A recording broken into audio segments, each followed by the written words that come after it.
Hi, it's Adele Michael back with a more Abundance Live. And today we're talking about clearing your abundance pathways, part two. And this conversation is about liberating yourself from unseen limits. Oops, I forgot to put on my microphone. Let me do that real quickly. So, yesterday we talked about how trauma, even little traumas that you wouldn't think of as traumas, upsets, things that happened that made you form a particular judgment or identity about yourself.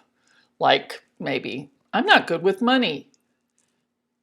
Those little traumas can add up and put gunk in the river of your abundance.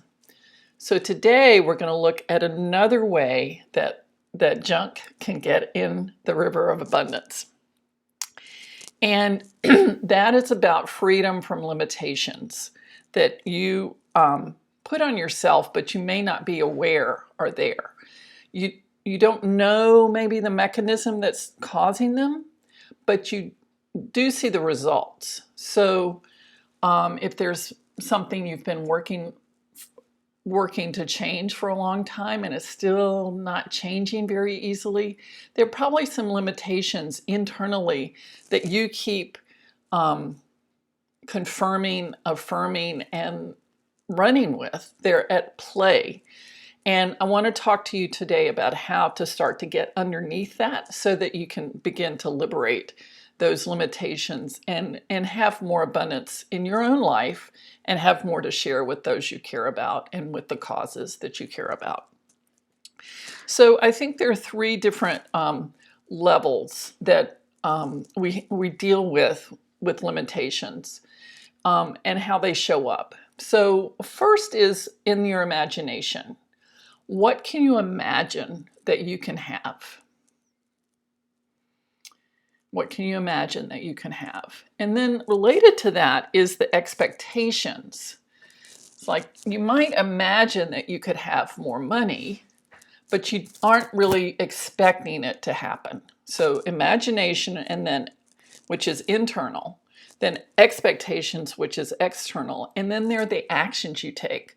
So if you're someone who thinks, I'd like to have more money, but I don't think I can have more money, then you probably aren't going to take the actions that you need to take to have more money, like asking for a raise, asking your clients to pay you, asking to have more money in the household budget if you manage the household budget and need more to buy more food or to take care of things that aren't necessarily covered by that budget.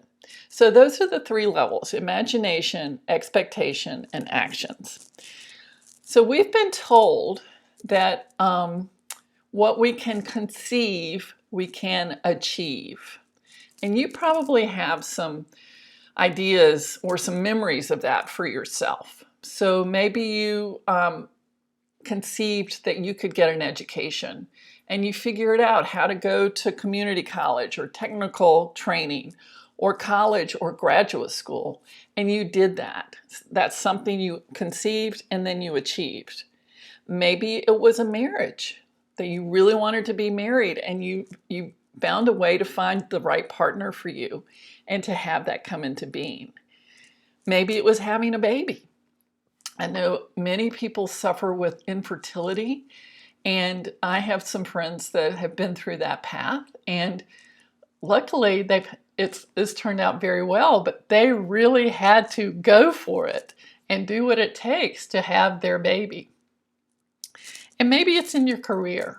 Maybe it's something that you always dreamed of being able to provide to other people, a service or a creative project, creativity that you'd like to share with others. And if you conceived it and you went for it, you probably achieved it. So, but what limits you? Do you feel that you're worthy of having what you desire? That's a big one, especially for women. We have been so trained that we need to do so much for other people for no money and over and over and over again. So we never show up on our own agenda, on our own to-do list, if you will.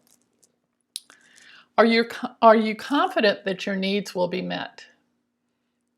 You know, this is something that I continue to work on within myself, that level of faith of, oh, what I need will be provided. And actually, I have a lot of evidence to that.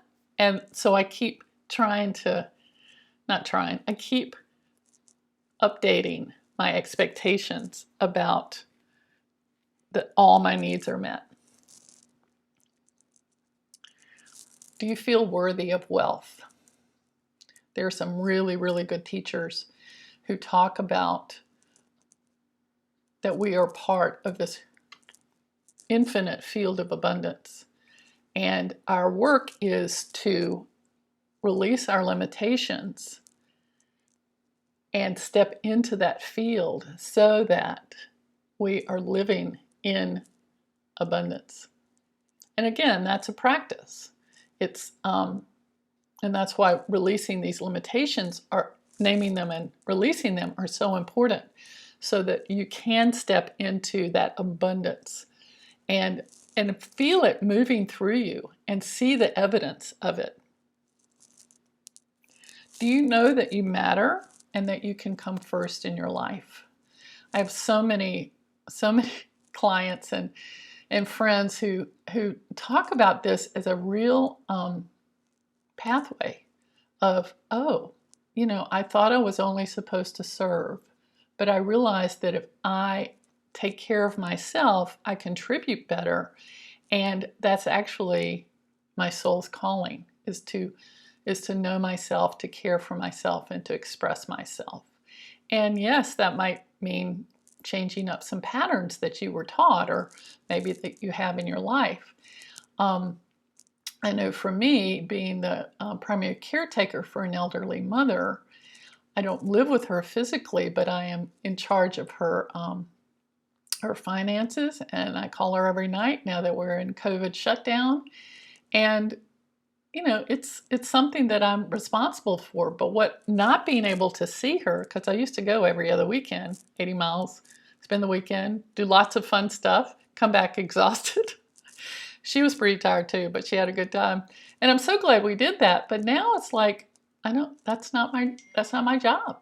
That's not what I'm supposed to be doing. And so it's helped me step back a little bit and go, okay, well, what is important to me? Keeping myself healthy, keeping myself happy as I can be, and doing my work and sharing with others like I am right now. So I want to give you tell you a story that about this. So what you expect, what you imagine, and what you feel worthy of are really important in the results that you get. So here's the story. I was 13. I was a competitive swimmer. We did local in-town meets, and then we did regional meets. And I was swimming freestyle. I think it was 50 yards, 50 meters up and back. It wasn't a long race. It was a sprint. And I was good at it. But I was up against a 14-year-old who had a great reputation from another pool. She was pretty, and she had a boyfriend. I was not pretty. I had glasses, braces, and pimples. I hope your 13-year-old experience was not as traumatic as mine was, but it was not very fun.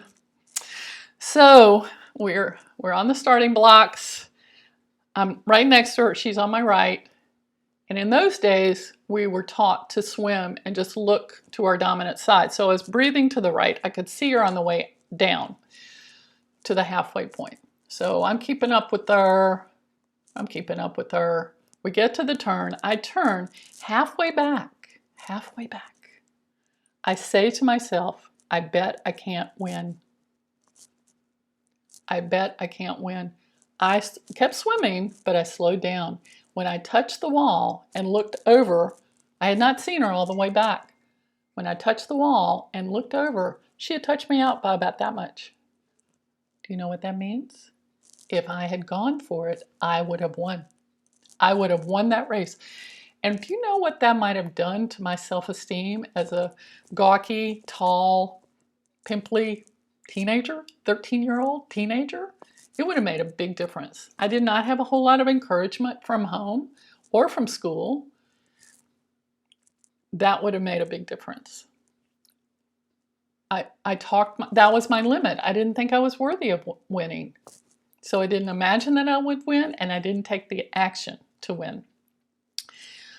I think on a positive note, it set me into seeking the answers to why I had done that to myself.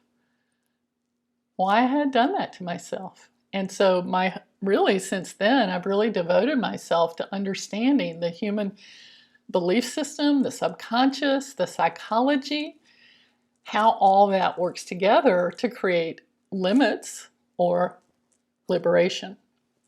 So I tell you that story because it was really pivotal for me. And you may have something similar or not, but it was a way for me to understand what I was doing to myself. And that's what I would like to ask you to do as your assignment today.